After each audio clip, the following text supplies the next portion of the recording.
Hello, my name is Dante Renee, and welcome to the 10 Room Bizarro YouTube page where I talk about films that I believe need to be talked about more. Like tonight's film, 1978's Behind Convent Walls. This is Behind Convent Walls by Walerian Borocek, or Boro, as they shorten his last name. And this is the director of other films that I've reviewed on this YouTube page, like The Beast and The Strange Case of Dr. Jekyll and Miss Osborne, as well as Immoral Tales. And this is Behind Convent Walls, 1978. This is actually put out by Cult Epics, and it seems to be pretty difficult to get. I actually got this off of diabolicdvd.com, and I had to wait for it to come in a little bit. It was kind of like kind of back ordered. And this film is 95 minutes, and it says a Borocek erotic classic based on Stendhal's Roman Walks. Here it is, folks, Behind Convent Walls. You know, there are a lot of films out there that are convent films. Films that almost are sexploitation films within a convent. This film is called an erotic art house film. And essentially, as it says, Behind Convent Walls, this is a film that exists within those walls, within the question mark confinement of those walls or freedom of those walls. That is the question. We are taken through the corridors of this convent and the many different nuns' rooms and their interactions with each other and their interactions with their Mother Superior, as well as a visiting priest and his nephew, and ultimately a bishop.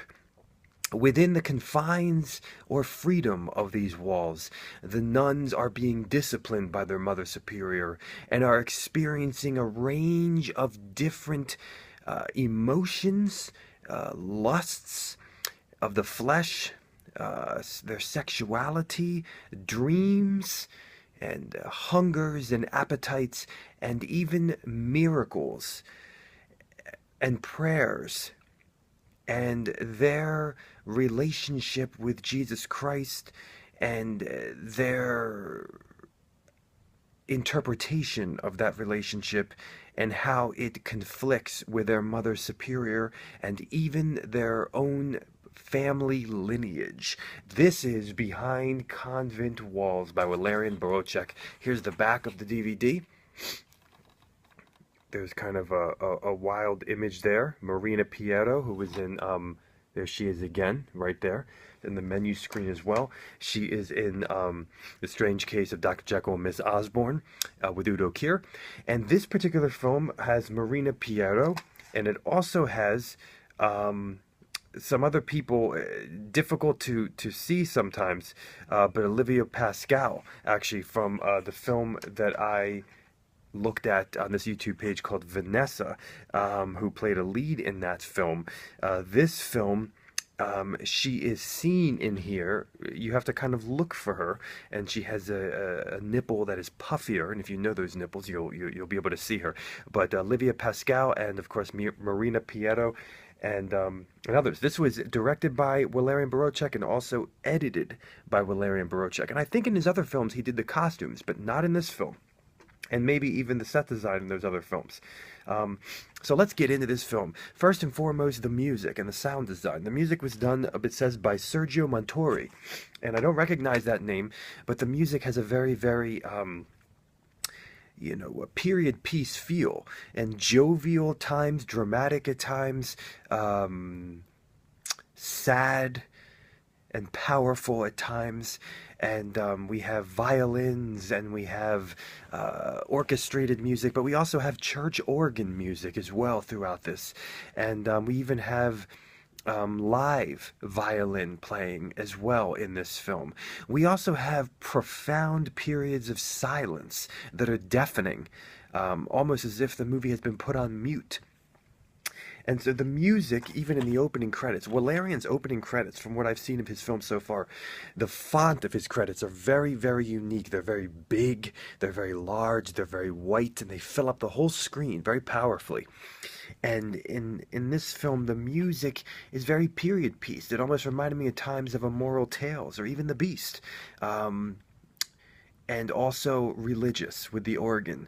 Now, the cinematography and the style of this film, one of the things that I've mentioned in other Valerian reviews in this YouTube page, is that he has a rather timeless editing, and he did the editing in this film. He's a rather timeless editing procedure, and I don't know how to describe it except that at times it whips through a variety of scenes, and it's done in a way that surpasses time.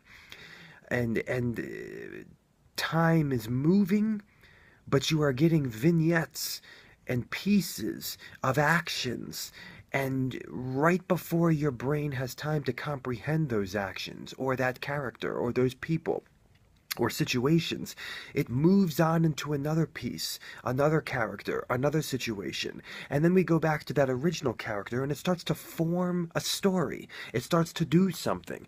We also have his rapid fire editing for just a piece of this film. We have something that he's focused on previously, but art, and also religious iconography, religious art. We also have very shaky camera in this film. It almost seems handheld. It's a very shaky camera. It's not a smooth camera in this film, but shaky. There are a few times in the movie. There's one time in particular, it's very interesting. It almost feels like it's breaking the fourth wall, where one of the nuns kind of treats the camera as a person. And kind of covers up, like, you have found me out. Happens near the beginning of the film, in a rather blasphemous montage of a seemingly blasphemous montage of the nuns and their confinement and freedom, and the camera also is explicit, and yet it is also teasing as well. Very, very unique movie. And I would say probably the most unique convent film I've ever seen.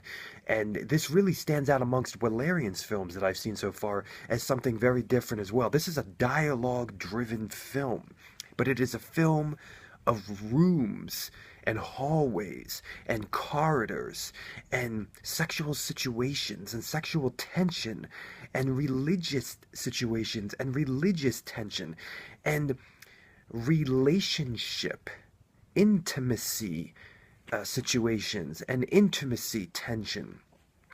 We are within the confines, almost claustrophobically, feeling what the nuns must feel within this convent, within their lack of privacy within their rooms, and as they are trying to breach the outside world, either romantically, mentally, sexually.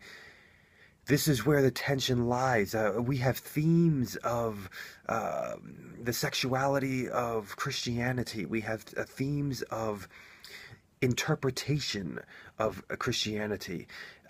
We have themes of freedom, sin, emotions within religion, specifically within Christianity, dreams and Christianity.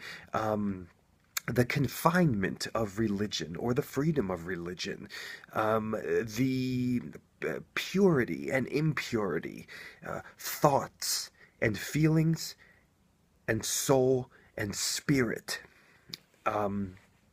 We have, to be human or to be religious.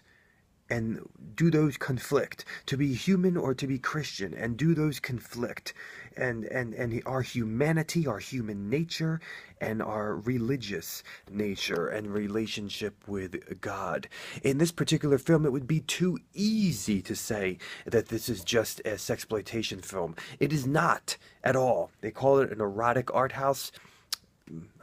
I guess that would be more along the lines. It's too easy because these nuns are dealing with their various different relationships with God and with their Mother Superior and the conflicts that they have in their relationship with God versus the church, but also versus their emotions. And one character in particular is seemingly experiencing something supernatural or is interpreting everything that's happening in the film in a miraculous supernatural fashion. Sexually, this film is very, very interesting because if you're expecting some big sexploitation fest, you are not going to get it. If you're expecting immoral tales from Valerian, you are not going to get that. This is a film that it shows you vignettes of things that sometimes you never truly understood, especially at the beginning of the film. You don't know whose leg that is. You don't know whose butt that is, whose vagina that is, and you're rather wrapped up in this religious confusion at times. But we have a very explicit scene of masturbation in this film involving a homemade dildo. We also have Valerian's, furniture or objects, a violin sexually, lesbian situations, masturbation again, as I said. We also have nude religious situations that are actually being interpreted as a religious situation, sexual religious situations that are actually looked at as religious, interpreted by that particular nun, which makes it very, very interesting. We have a very lingering underneath of the nuns' dresses, their vaginas, their kind of wrappings that are their panties underneath of their cloistered, kind of their nun dresses, and things like the sucking of blood, as you see here from Marina here, and exposure of the body and mirrors, and this is a very complex film with one in particular extremely explicit sexual scene that would be looked at in adult films, and we have sex between a man and a woman. We have love and lust and kind of that religious abandonment that actually is interpreted sexually. That intimacy, how far does that go? Does it go sexually? We have twists and turns in the storyline. We have darkness in the storyline. Darkness, and we are trying to keep the walls of the convent shut off from the outside world. But it's when those walls are breached, and are they breached by Jesus Christ himself? It's when those walls are breached that chaos erupts. This is Behind Convent Walls by Valerian Borocek, a extremely interesting religious, thematic, conceptual, art house, sexual, erotic film of characters and relationships, of religion and society, the religious self and humanity. Thank you so much for watching the 10 Room Bizarro page, where I talk about films that need to be talked about more, like this one. Thank you, and good night.